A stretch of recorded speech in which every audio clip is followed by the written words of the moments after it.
Assalamualaikum warahmatullahi wabarakatuh. Perkenalkan kami dari kelompok 2 beranggotakan Muhammad Ahyat, Normisna, dan Dwi Panalip Firaldi. Di sini kami akan menjelaskan tentang materi kami yaitu musyarakah.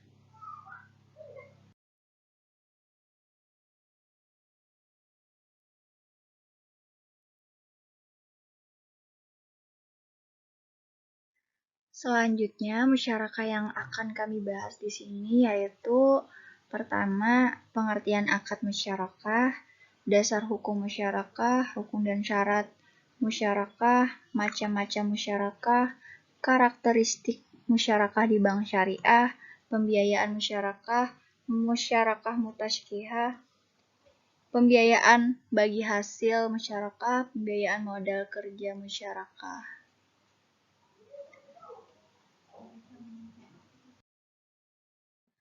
Jadi masuk pada penjelasan yang pertama yaitu pengertian akad musyarakah. Musyarakah sendiri secara bahasa diambil dari bahasa Arab yang berarti mencampur. Dalam hal ini mencampur satu modal dengan modal yang lain sehingga tidak dapat dipisahkan satu sama yang lain. Musyarakah merupakan istilah yang sering dipakai dalam konteks skim pembiayaan syariah. Skim pembiayaan syariah itu merupakan kredit pembiayaan atau pembiayaan yang disalurkan oleh bank pelaksana yang dananya bersumber dari dana bank atau dana pihak ketiga dan dijamin oleh lembaga penjamin. Dengan kata lain, istilah lain dari musyarakah adalah syarikah atau syirkah. Sering kita dengar kata syirkah dalam bahasa Arab berasal dari kata syarika, fi'il madhi yasyruku fi'il mudhari, atau syarikan, syirkatan, syarikatan, atau masdar atau kata dasarnya. Artinya menjadi sekutu atau syarikat menurut arti asli bahasa Arab. Syirkah berarti mencampurkan dua bagian atau lebih sehingga tidak boleh dibedakan lagi satu bagian dengan bagian lainnya. Jadi yang dimaksud pemilik modal dan yang satunya yang memiliki keahlian itu sama-sama bagiannya dengan bagian yang lainnya. Maka oleh dari itu tidak dapat dipisahkan satu sama yang lain.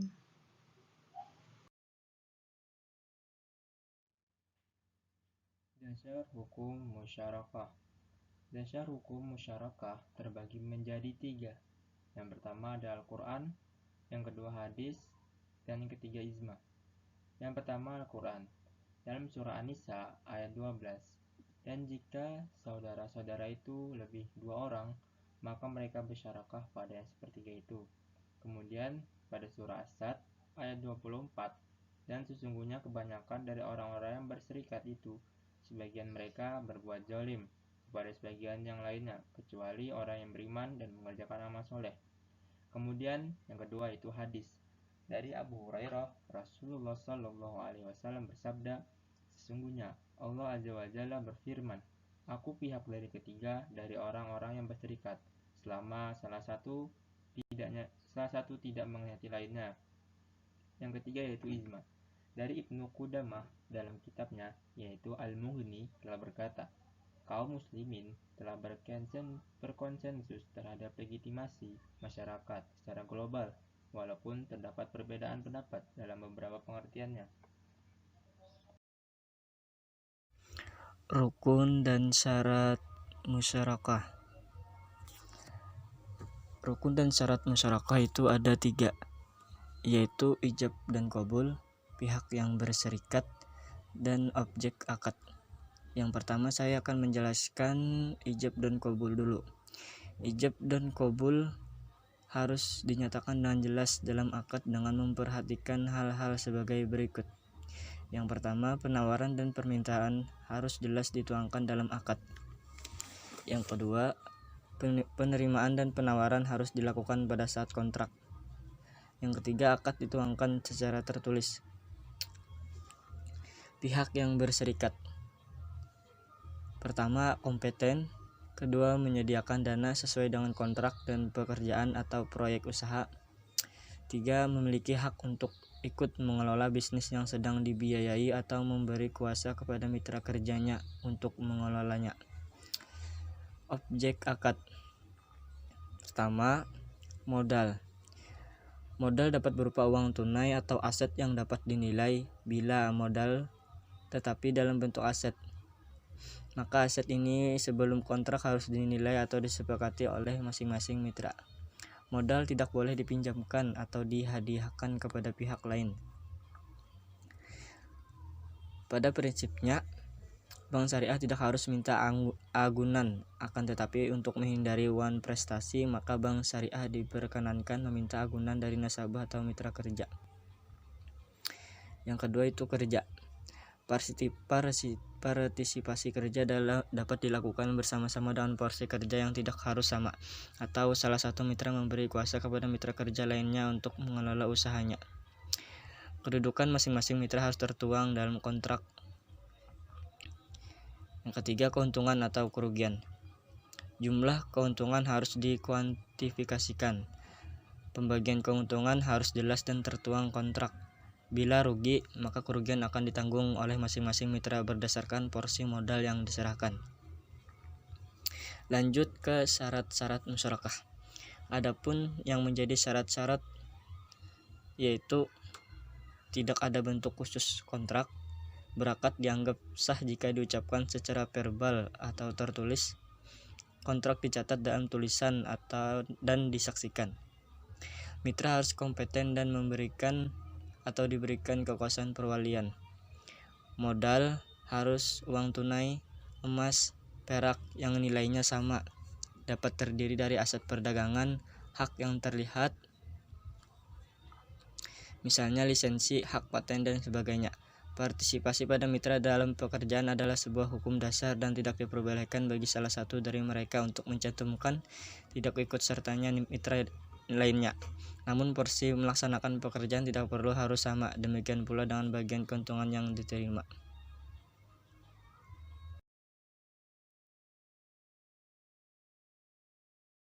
Lanjut, macam-macam musyarakah. Musyarakah ini terbagi menjadi dua, yaitu musyarakah al-amlak atau tanpa melalui akad, dan yang kedua musyarakah uhud, yang itu melalui akad atau yang disepakati dua orang atau lebih. Jadi musyarakah al-amlak ini terbagi lagi menjadi dua, yaitu musyarakah ikhtiyari, yaitu persyarikatan yang muncul akibat keinginan dua orang atau lebih untuk mengikatkan diri dalam satu kepemilikan, seperti kepemilikan orang yang menerima hibah atau wasiat.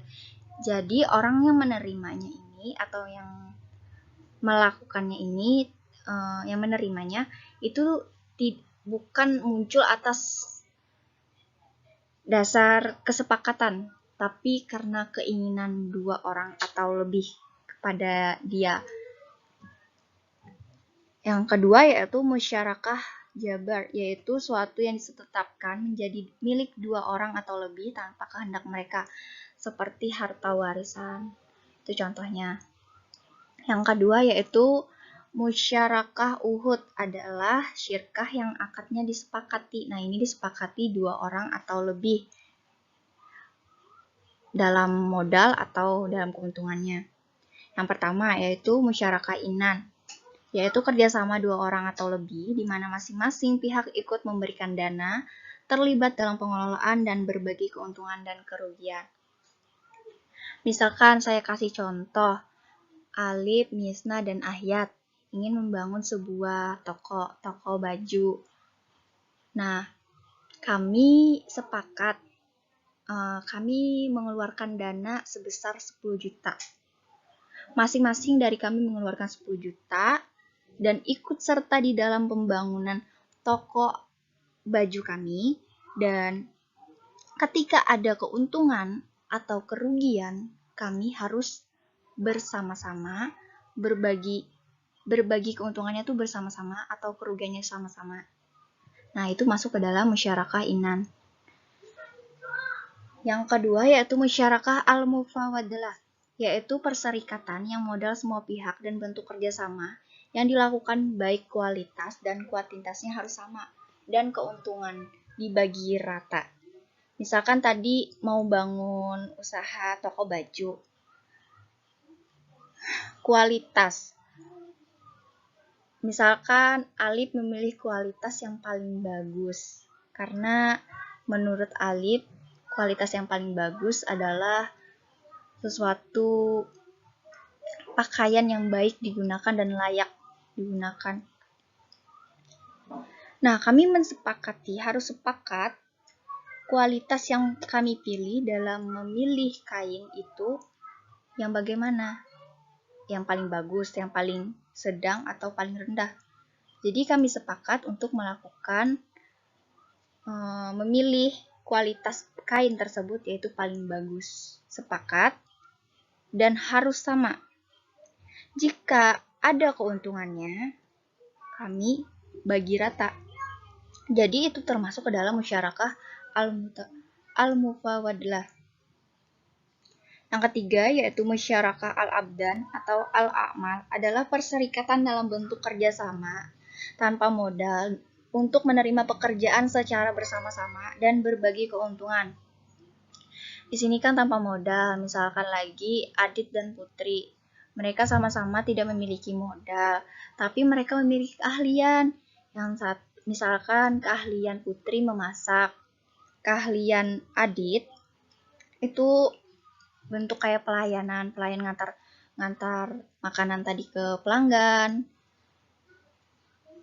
Nah, mereka ketika menerima pekerjaan, mereka sepakat bahwa ketika ada untung, mereka akan membaginya secara bersama-sama. Bagi sama. Itu masuk ke dalam musyarakah al-abdan.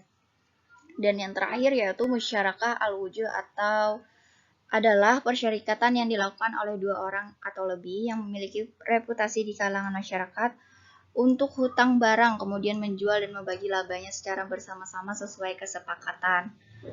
Nah, tadi kan kami, Alif, Misna, dan Ayat ingin membuat sebuah toko baju.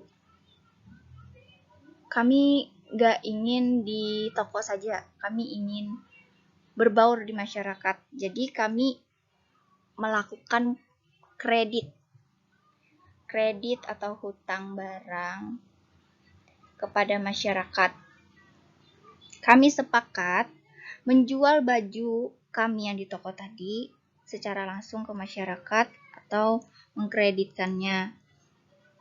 Kemudian kami sepakat jika ada laba atau keuntungan yang kami dapat dalam menjual atau mengkreditkan suatu barang kami tadi secara bersama-sama, kami bagi dan bersama-sama melakukan kesepakatan tersebut.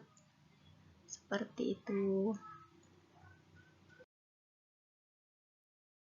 Karakteristik musyarakah di bank syariah.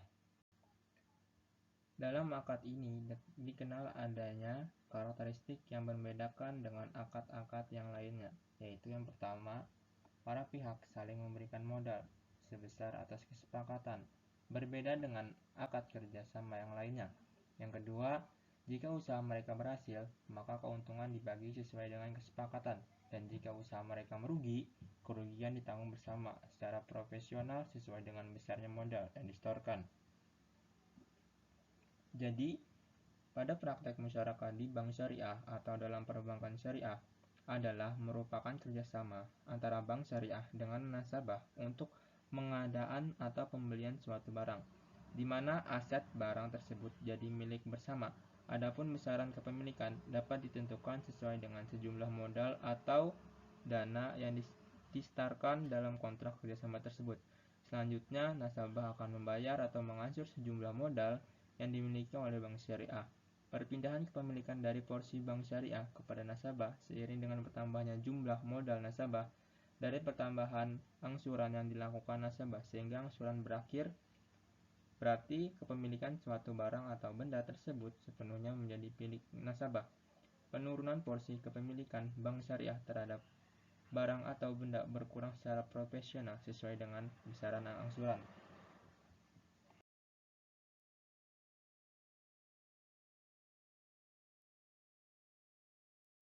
Masuk ke dalam pembiayaan. Pembiayaan yang akan kami bahas di sini ada 4, yaitu pembiayaan musyarakah, pembiayaan musyarakah mutasyakihah, pembiayaan bagi hasil musyarakah, dan pembiayaan modal kerja musyarakah. Lanjut ke slide selanjutnya. Masuk ke dalam pembiayaan musyarakah. Pembiayaan musyarakah adalah akad kerjasama yang terjadi di antara para pemilik dana untuk menggabungkan modal. Jadi pemilik dana 1, 2, atau 3 itu mereka berencana untuk menggabungkan modal mereka dengan melalui usaha bersama dan mengelolanya bersama dalam suatu hubungan kemitraan. Bagi hasilnya ditentukan sesuai dengan kesepakatan. Mereka sepakat nanti hasil yang mereka terima atau untung atau kerugian yang mereka terima dalam pembiayaan yang dikeluarkan dibagi sama atau melakukan kesepakatannya. Dan biasanya ditentukan berdasarkan jumlah modal yang diberikan dan peran serta masing-masing pihak. Modalnya berapa dan peran atau keahlian dalam memerankan suatu usaha tadi itu masing-masingnya bagaimana. Jadi itu harus disepakati dan harus ada kesepakatan bersama. Musyarakah mutanakishah. Musyarakah mutanakishah adalah bentuk kerjasama antara dua pihak atau lebih untuk pemilikan suatu barang atau aset. Tahapan dalam pembiayaan musyarakah mutanakishah untuk pengadaan suatu barang adalah yang pertama, yaitu nasabah mengajukan permohonan kepada bank untuk menjadi mitra dalam pembiayaan atau pembelian suatu barang yang dibutuhkan nasabah dengan menjelaskan data nasabah, diantaranya yang berkaitan dengan pendapatan per bulan nasabah, sumber pengembalian dana untuk pelunasan kewajiban nasabah, serta manfaat dan tingkat kebutuhan nasabah atas barang tersebut. Pengajuan permohonan dilengkapi dengan persyaratan administrasi, pengajuan pembiayaan yang berlaku pada masing-masing bank dan yang telah ditentukan dalam pembiayaan syariah. Kemudian yang kedua, petugas bank akan menganalisa kelayakan nasabah untuk mendapatkan barang tersebut secara kualitatif maupun kuantitatif. Yang ketiga yaitu apabila permohonan nasabah layak disetujui oleh komite pembiayaan, maka bank menerbitkan suatu persetujuan pembiayaan offering letter yang di dalamnya antara lain, yang pertama, spesifikasi barang yang disepakati, kemudian yang kedua harga barang, yang ketiga jumlah dana bank dan dana nasabah yang disertakan, keempat jangka waktu pelunasan pembiayaan, kelima cara pelunasan model angsuran, keenam besarnya angsuran dan biaya sewa yang dibebankan nasabah, dan yang keempat, dalam pembiayaan musyarakah, apabila nasabah menyetujui persyaratan yang dicantumkan dalam offering letter tersebut, maka pihak bank dan nasabah dapat menghubungi distributor atau agen untuk ketersediaan barang tersebut sesuai dengan spesifikasinya. Yang kelima yaitu dilakukan akad musyarakah mutanakishah antara bank dan nasabah yang memuat persyaratan penyertaan modal atau kemitraan, persyaratan sewa-menyewa, dan sekaligus pengingkatan jaminan berupa barang yang diperjualbelikan tersebut serta jaminan tambahan lainnya. Pembiayaan bagi hasil. Musyarakah adalah kerjasama dalam suatu usaha oleh dua pihak. Ketentuan umum dalam akad musyarakah adalah sebagai berikut. Yang pertama, semua modal disatukan untuk dijadikan modal proyek musyarakah dan dikelola bersama-sama. Yang kedua, setiap pemilik modal berhak turut serta dalam menentukan kebijakan usaha yang dijalankan oleh pelaksanaan proyek. Yang ketiga, pemilik modal yang dipercaya untuk menjalankan proyek musyarakah tidak boleh melakukan tindakan seperti menggabungkan dana proyek dengan harta pribadi, menjalankan proyek musyarakah dengan pihak lain tanpa izin pemilik modalnya, memberi pinjaman kepada pihak lain. Setiap pemilik modal dapat mengalihkan penyertaan atau digantikan oleh pihak lain. Setiap pemilik modal dianggap mengakhiri kerjasama apabila menarik diri dari perserikatan, meninggal dunia, dan menjadi tidak cakap hukum. Biaya yang timbul dalam pelaksanaan proyek dan jangka waktu proyek harus diketahui bersama.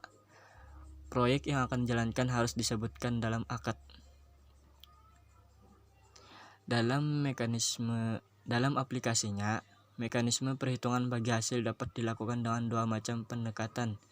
Yang pertama adalah profit sharing. Dalam kamus bahasa ekonomi, profit dapat diartikan sebagai laba. Namun secara istilah, profit adalah perbedaan yang timbul akibat total pendapatan suatu perusahaan lebih besar dari biaya total. Dalam perbankan syariah, istilah profit sharing sering menggunakan istilah profit and loss sharing, di mana pembagian antara untung dan rugi dari pendapatan yang diterima atas hasil usaha yang diperoleh. Yang kedua adalah revenue sharing. Revenue sharing terdiri dari dua suku kata yang berasal dari bahasa Inggris, berarti penghasilan atau pendapatan. Sedangkan kata sharing merupakan bentuk kata kerja dari kata share yang terdiri bagi. Jadi, secara bahasa, revenue sharing adalah pembagian hasil penghasilan dan pendapatan. Dalam perbankan syariah, revenue sharing adalah hasil yang diterima oleh bank dari penyaluran dan ke dalam bentuk aktiva produktif, yaitu penempatan dana bank pada pihak lain.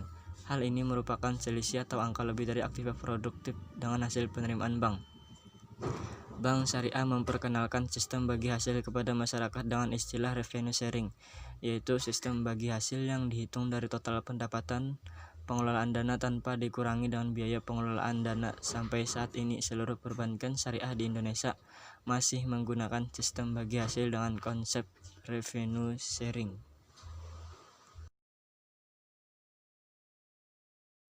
Pembiayaan modal kerjasama adalah untuk memenuhi berbagai macam kebutuhan, antara lain yaitu peningkatan produksi baik secara kuantitatif maupun kualitatif. Kemudian untuk keperluan perdagangan atau peningkatan ability of place dari suatu barang. Sedangkan pembiayaan modal kerja syariah adalah suatu pembiayaan jangka pendek yang diberikan kepada perusahaan untuk membiayai kebutuhan modal kerja usahanya berdasarkan prinsip-prinsip syariah.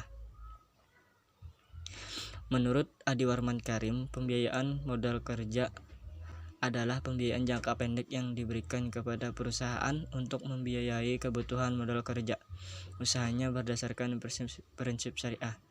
Jangka waktu dalam pembiayaan modal kerja maksimum selama 1 tahun dan dapat diperpanjang sesuai dengan kebutuhan dengan dilihat hasil analisis terhadap debitur dan fasilitas pembiayaan secara keseluruhan. Pembagian pembiayaan. Menurut sifat penggunanya, pembiayaan dapat dibagi menjadi 3 bagian, yaitu pembiayaan produktif.